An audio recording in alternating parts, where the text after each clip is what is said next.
Vamos então, irmãos e irmãs, vamos orar. Até porque o assunto que nós vamos abordar hoje carece também e principalmente o assunto que nós vamos abordar carece de muita oração, primeiro para que a gente possa falar dele e para que a gente possa entender um pouco mais sobre este assunto. Querido Deus, amado Senhor, Santo e poderoso Pai, Deus da glória, Deus que tudo sabe, tudo pode, tudo conhece, Deus que sonda os nossos corações, Deus que nos alerta sempre que estamos a pecar ou a fazer coisas que estejam fora do padrão divino. Graças nós te damos. Bendito é o Senhor. Pedimos que nesta manhã, Senhor, quando juntos com outros irmãos e irmãs, nós nos encontramos prontos para adorar o Senhor e para cultuar o Senhor. Receba, Senhor, o nosso culto de adoração, de glória, de honra e de louvor e fala conosco, Senhor. Ajuda-nos a entendermos as coisas futuras registradas na Bíblia, para que possamos entender as coisas que acontecem no presente. Porque só entendendo aquilo que a Bíblia diz sobre o futuro, que não é muita coisa, mas é o suficiente, nós podemos entender o mundo de hoje. Fala conosco.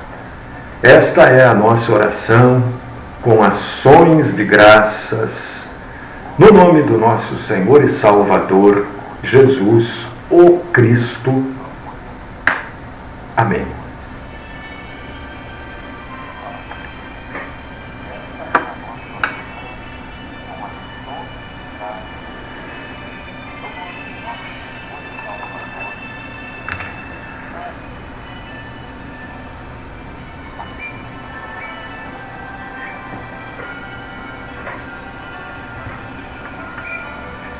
Irmãos amados, irmãs queridas,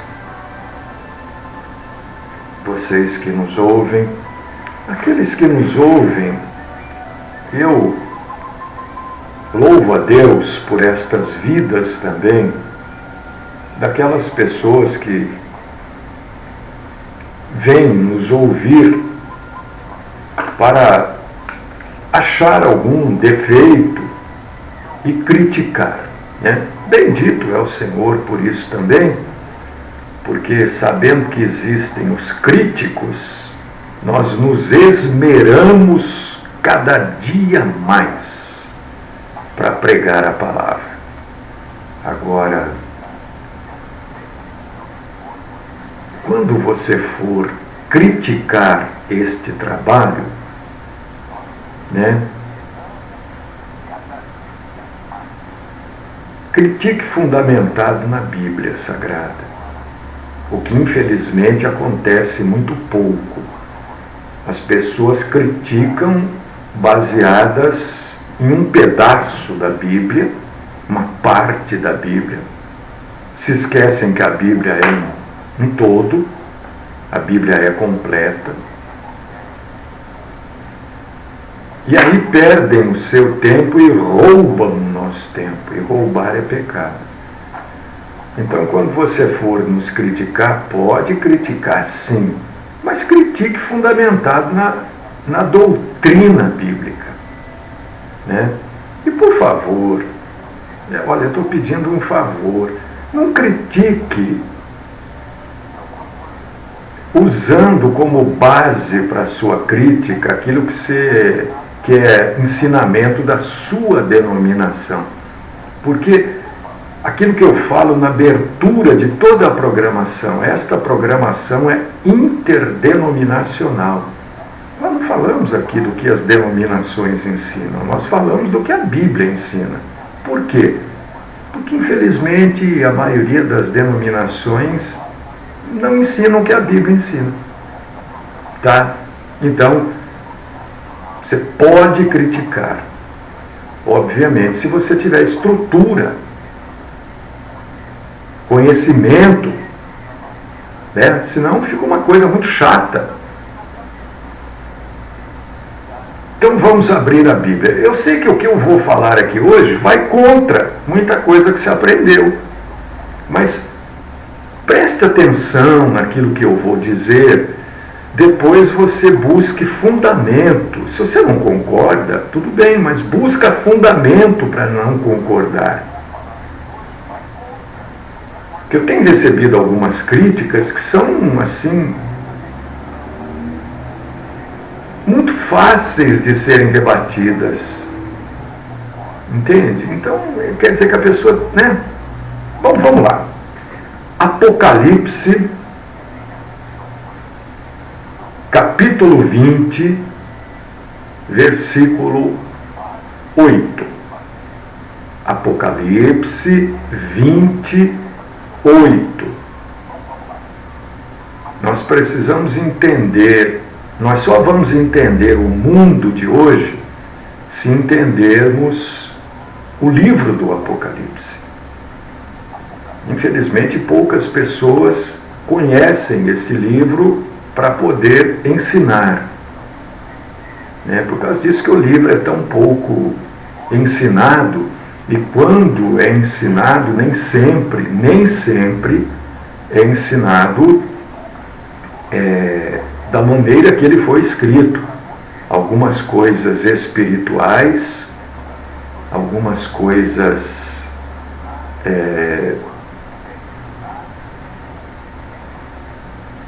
que são apresentadas pelo apóstolo João como alegóricas.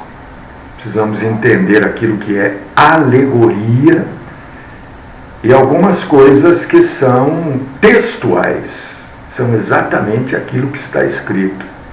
Então, para ter este conhecimento, há necessidade de muito estudo. Não é uma lida, é estudo. Abre aí, se puder ler comigo, vai ser uma maravilha. Se não puder ler, ouça, depois você lê, compara, confronte, né? Apocalipse 28. E sairá a seduzir as nações que há nos 4 cantos da terra, Gog e Magog, a fim de reuni-las para a peleja. O número dessas é como a areia do mar.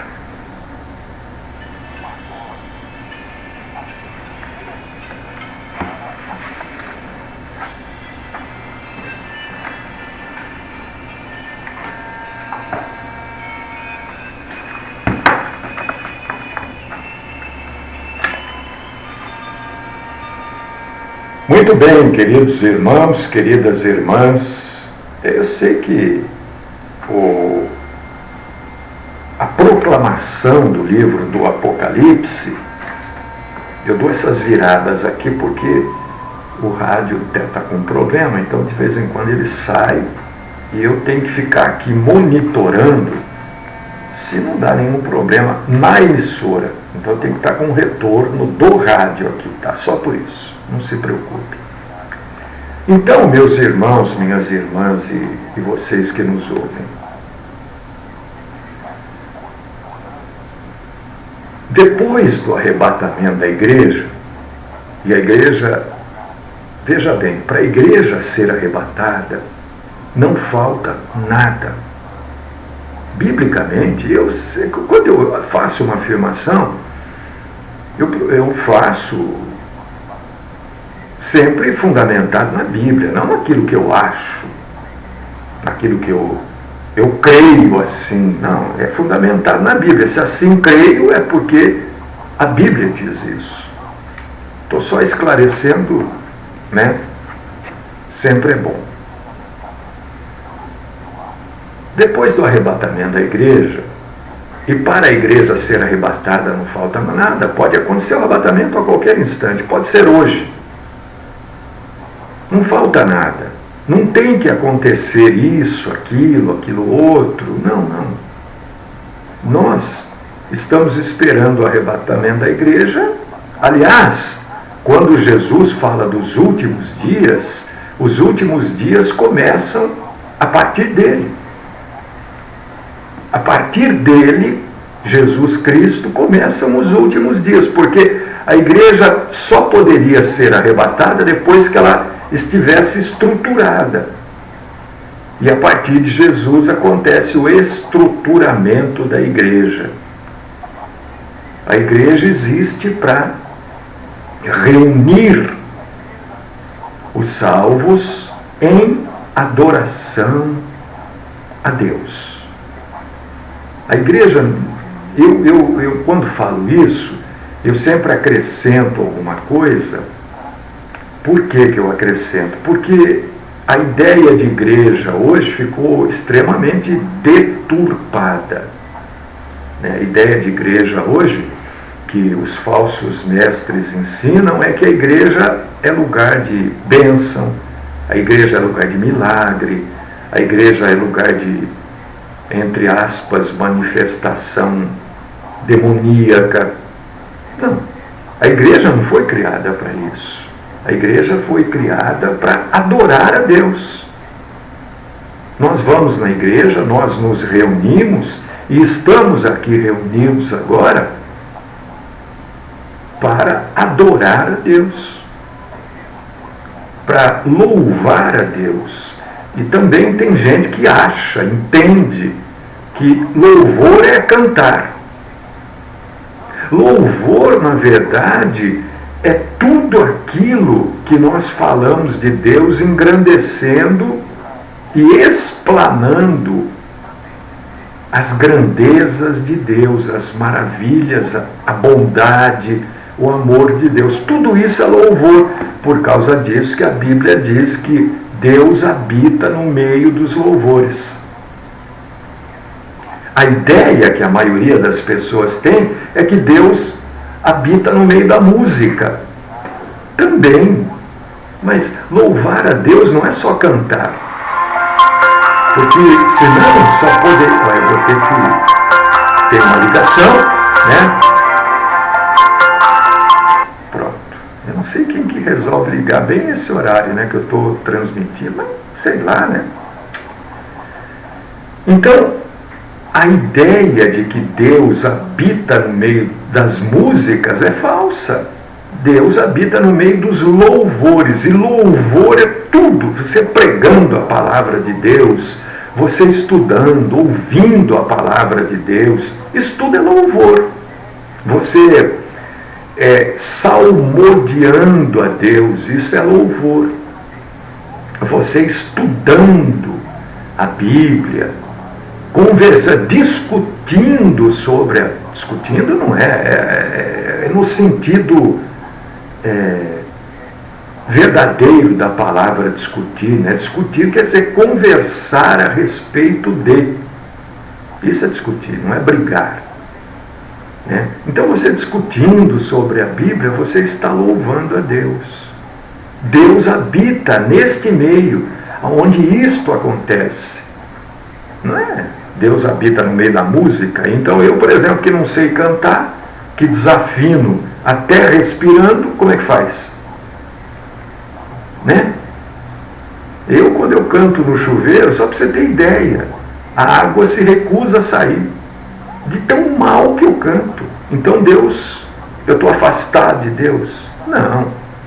Os louvores é tudo aquilo que nós fazemos que engrandece, que adora, que proclama Deus. Pregar a palavra de Deus, ouvir a pregação, participar da pregação, é uma maneira de louvar a Deus. Tem gente, eu conheço algumas pessoas que deixam o rádio ligado, né, o CD, tocando o dia inteiro.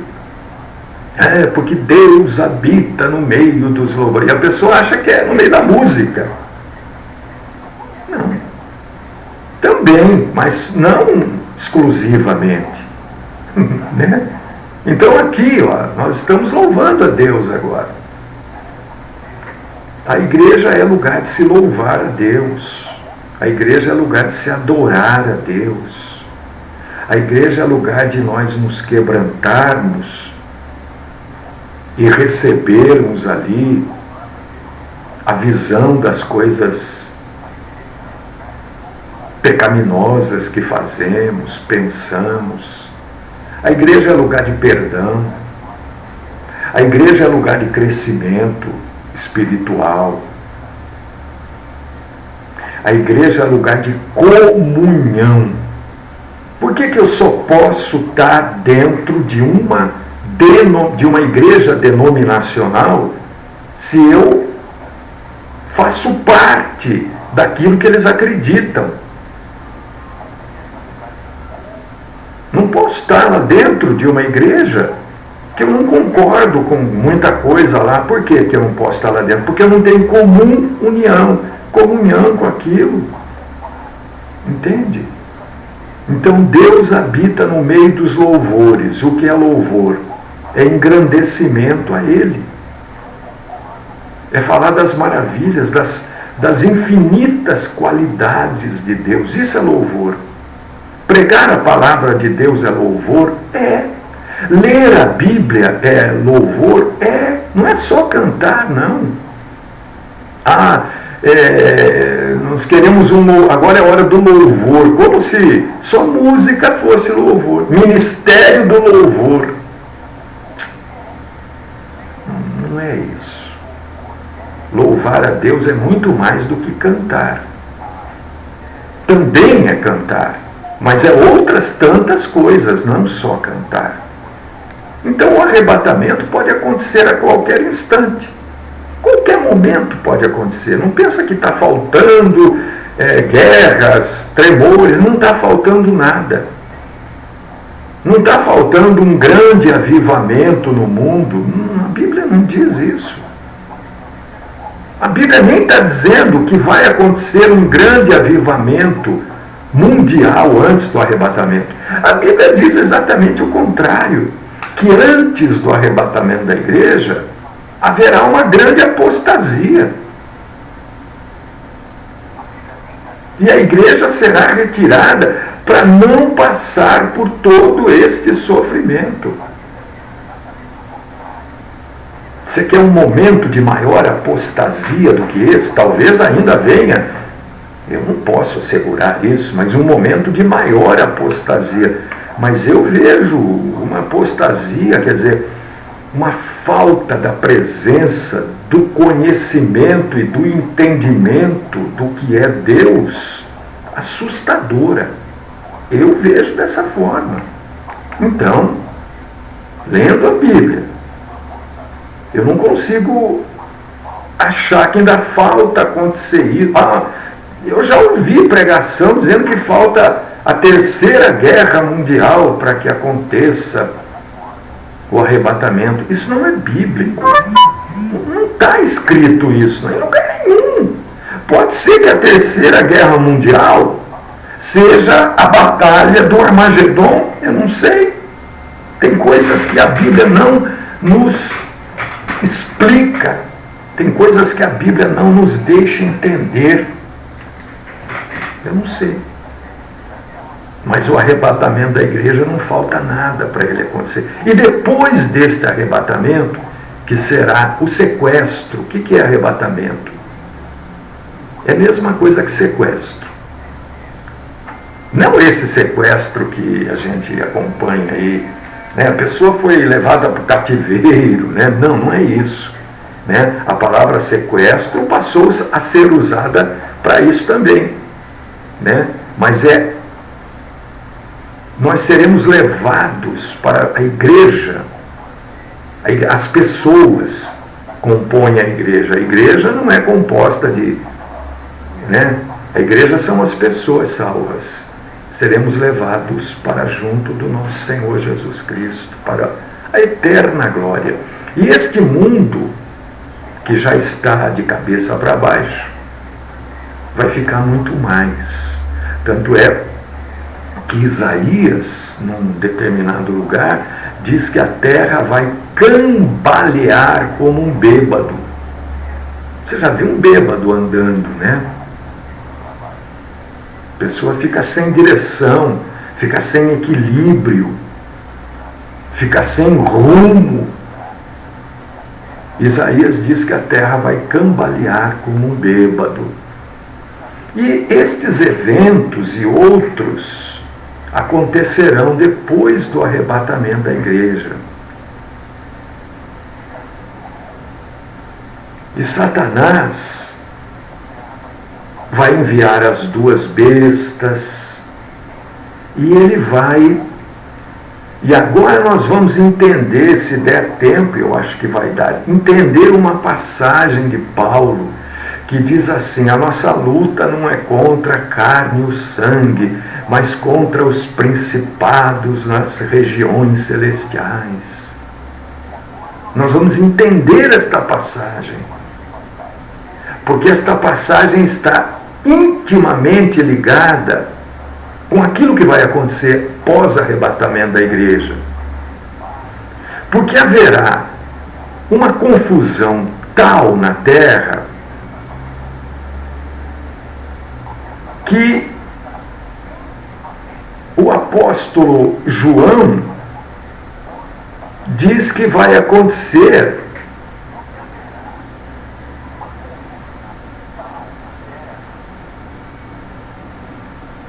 e sairá a seduzir as nações que há nos quatro cantos da terra.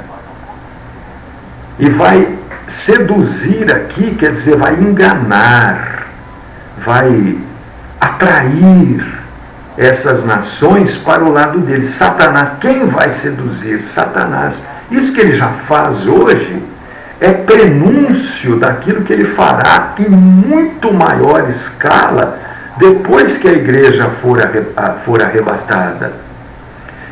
E aqui é citado Gog e Magog. E aqui começa a confusão. Porque muita gente acha que Gog e Magog é a mesma citação que está lá em Ezequiel 38, 39. Aliás, a grande maioria acha isso, porque Ezequiel 38, 39 vai falar de Gog e Magog. E aqui o apóstolo João também fala de Gog e Magog. Mas não é Gog e Magog de Ezequiel. Porque Ezequiel 38 e 39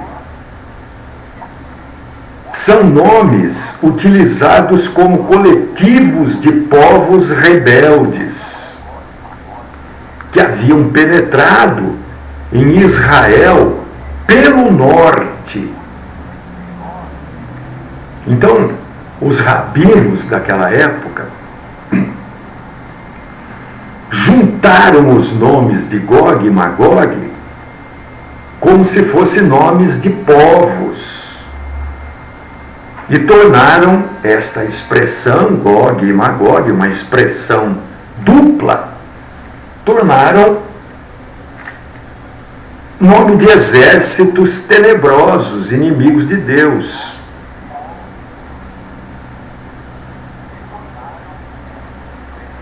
Não são nações visíveis, Gog e Magog, não, aqui, Ezequiel, não são nações visíveis, não é nação de um mundo visível.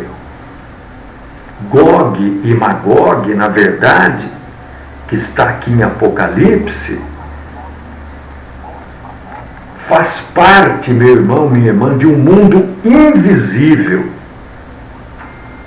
Por causa disso que diz como areia do mar. Não existem tantas nações assim no mundo que pudessem, em número, em quantidade, serem comparadas com a areia do mar.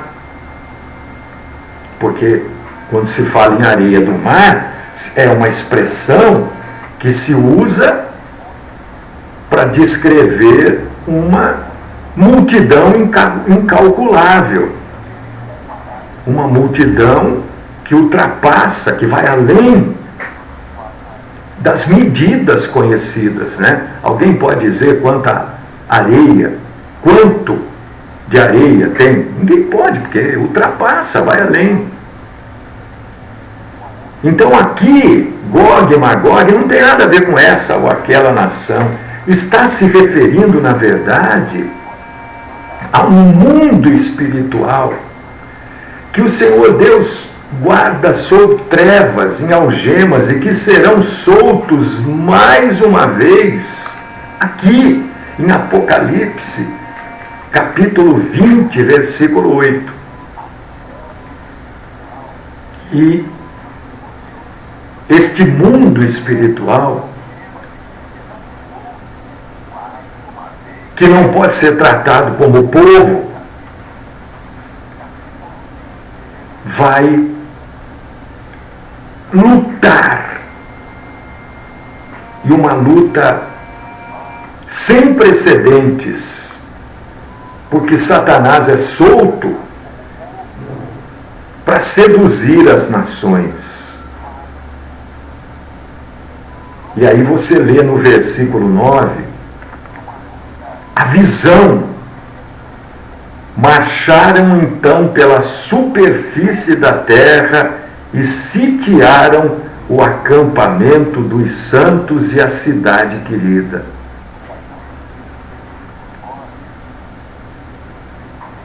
É um mundo espiritual, não são aqui nações, não são pessoas. É um mundo espiritual que vai marchar contra aqueles que se converteram durante aquele grande trabalho missionário que vai acontecer pelos 144 mil judeus que vão levar o Evangelho. Desceu, porém, fogo do céu e os consumiu. Esse exército, que é chamado aqui de Gog e Magog, esse exército demoníaco será aniquilado num instante. Será uma batalha selvagem, mas muito rápida.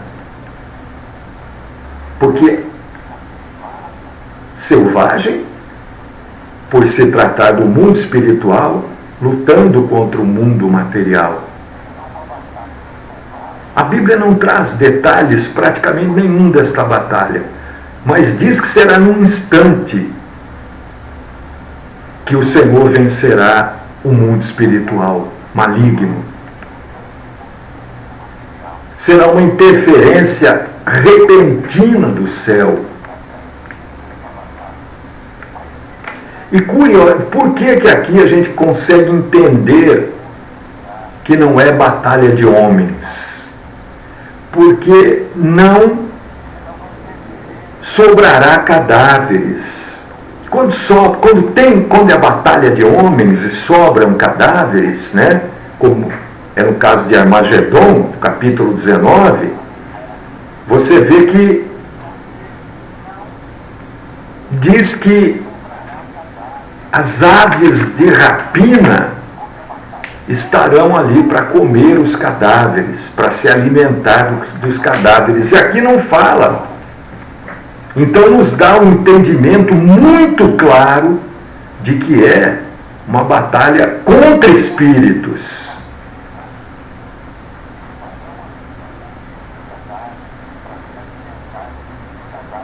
E ali é que o mundo convertido, o mundo cristão, veja bem, a igreja já foi arrebatada, mas haverá um grande trabalho de evangelismo e muita gente vai se converter. E aqui em proporções gigantescas, o mundo espiritual maligno se levantará contra os convertidos. Hoje a gente ouve aí esta balela, né? Que essas falsas igrejas, olha, tem inveja, a pombagira, não sei o que, isso tudo é uma bobagem tão grande de quem não conhece a Bíblia, né? Porque esta passagem que eu citei aqui de Efésios, capítulo 6, versículo 2, porque a nossa luta não é contra a carne e o sangue, sim contra os principados e potestades, contra os dominadores deste mundo tenebroso, contra as forças espirituais do mal, nas regiões celestes. Está vendo que isso acontece nas regiões celestes?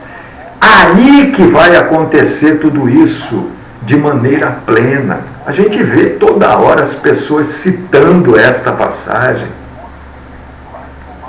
achando que isso é uma batalha de hoje. Na verdade, não é uma batalha de hoje. Isto é uma batalha que vai acontecer lá em Apocalipse, versículo 20. Capítulo 20, versículos 7, 8, 9, 10, 11. Porque aí será selado o destino final do diabo. Veja o versículo 10. Que vai nos mostrar isso.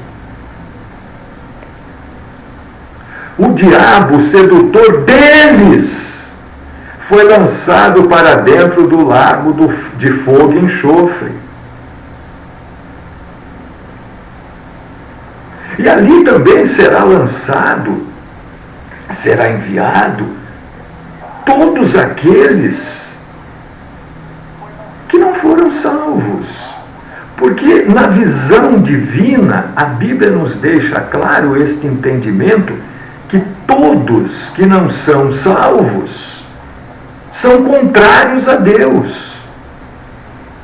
E se são contrários a Deus, são seguidores do diabo. Então devem também continuar seguindo ele para o seu destino final.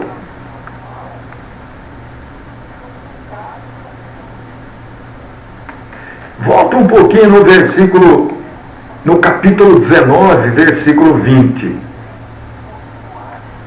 que vem completar, está vendo? Porque a Bíblia a gente não pode esquecer, porque a gente já leu. E nem que nós vamos ler outras coisas na frente, nós não podemos esquecer. Capítulo 19, versículo 20. Onde também se encontra não só a besta, como o falso profeta, que já tinham sido lançados no lago de fogo e enxofre há 1000 anos. É a trindade satânica, porque Satanás, ele quer imitar, copiar, fazer uma cópia de tudo que é divino. O plano divino, né, compõe Deus Pai, Deus Filho, Deus Espírito Santo. Satanás compõe o quê? A trindade satânica. Também ele tem a trindade satânica. Então, o que eu estou trazendo para você, que esta passagem de Efésios, capítulo 6, versículo 12, ela estará plena lá no livro do Apocalipse. Porque a luta daquelas pessoas não será uma luta, não será um campo de batalha entre homens, entre um exército de homens e outro exército de homens. Não. Será um campo de batalha entre homens e o mundo espiritual. E se não for, é por causa disso que Paulo diz, a nossa luta não é contra carne e sangue, contra os principados e potestades, dominadores deste mundo tenebroso, contra as forças espirituais do mal nas regiões celestes ou celestiais. Não for aí a presença de Deus acabando com esses principados e potestades do mal, os homens convertidos da época não conseguiriam resistir também.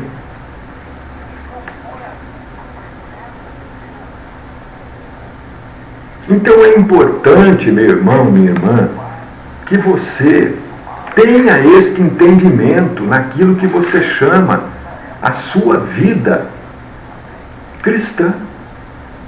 É esse o trabalho que a gente alerta todos os dias aqui. Olha, gente, cuidado com os falsos mestres, cuidado com aqueles que ensinam as coisas que a Bíblia não ensina. É isto que nós falamos todos os dias. Porque olha só, Apocalipse capítulo 21, versículo 8. Olha quem não vai entrar no reino de Deus. Quem não vai herdar o céu? Quem não será e não pode ser chamado de filho de Deus? Então, quando eu trago aqui algumas observações contra as mentiras, algumas pessoas não gostam. Não vou mais ouvir, não posso fazer nada, mas eu não vou deixar de mostrar o que é mentira, o que é verdade, porque você não gostou, né? Então, se alguém está preso porque cometeu algum delito, ou ele se arrepende, ou ele nem pode ser chamado de filho de Deus. Como é que Deus vai soltar essa pessoa da cadeia?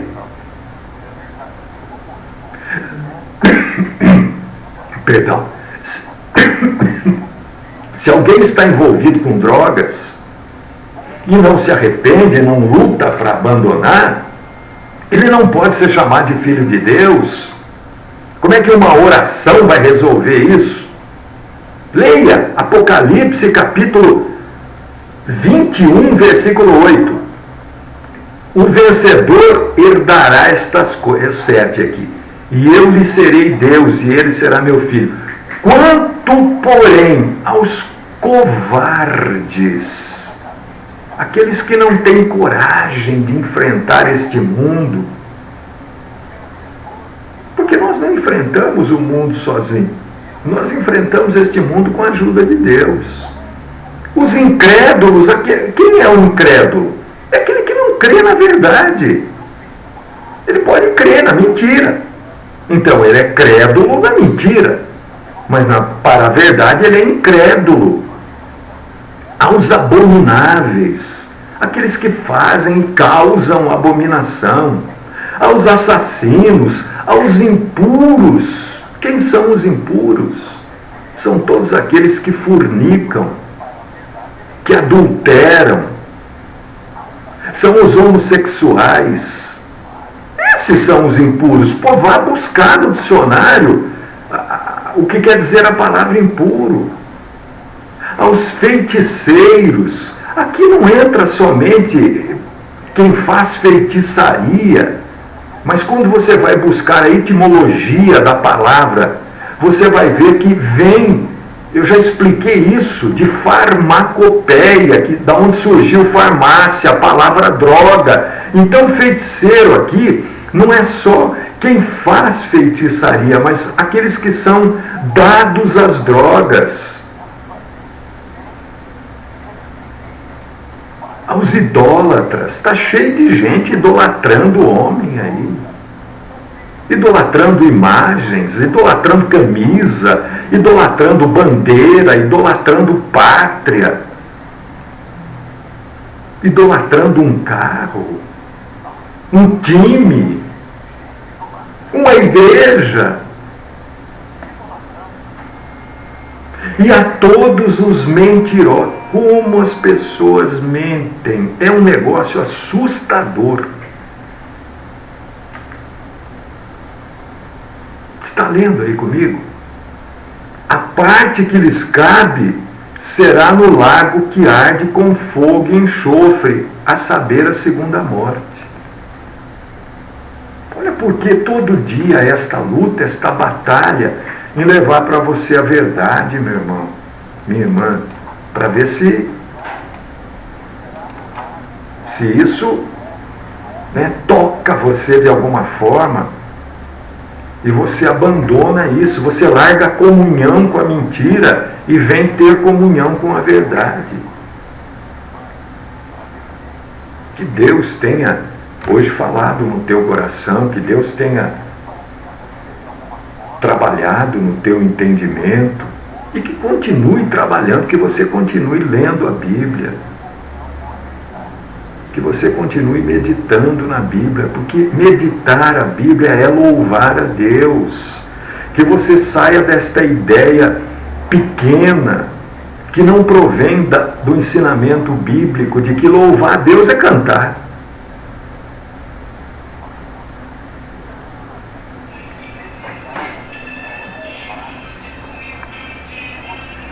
Querido Deus, amado Pai, mais uma vez, Senhor, nós proclamamos a Tua palavra.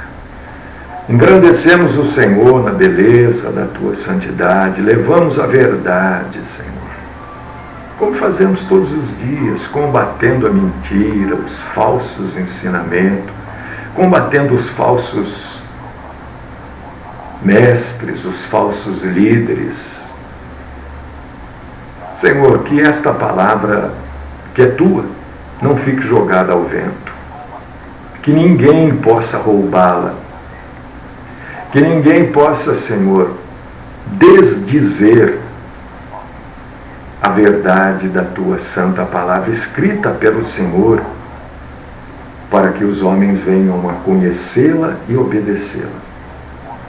Livra-nos, Senhor, eu te peço, de toda forma do mal, principalmente da mentira. Esta é a minha oração. No nome do nosso Senhor Jesus Cristo. Amém.